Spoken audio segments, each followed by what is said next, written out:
Patuloy pa rin ang paghahanap sa 4 na trabahador na natabunan ng gumuhong bundok ng basura sa Rodriguez, Rizal. Nakatutok si Jam Sisante.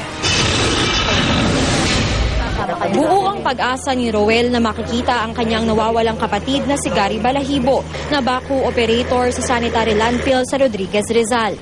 3 iba pang tauhan ng landfill operator ang napaulat na nawawala matapos aksidenteng matabunan ng basura hapon nitong Biyernes. Nagbabaka sakali kaming buhay kasi may aircon yung bako niya, sarado eh. Buhay o patay man, sana makuha namin na para mabigyan din ng magandang libing. Patuloy ang search and retrieval operations para mahanap ang 4. Pinapa-operate pa namin, puro bako muna. Pag nakita na yung nalibing na bako, saka kami mag-umpisa na mano-mano, ma'am. Ayon sa landfill operator, umulan ng malakas noong Huwebes.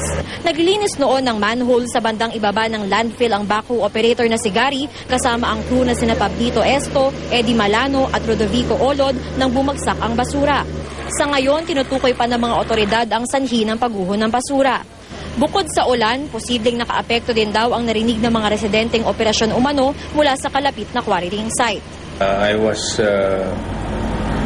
able to hear some residents being interviewed. Before the collapse, there were quarry blastings.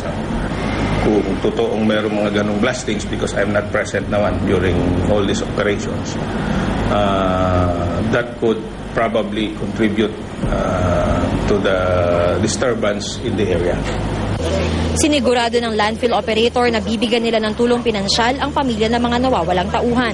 Mula rito sa Rodriguez, Rizal, Jam Sisante, nakatutok, 24 oras.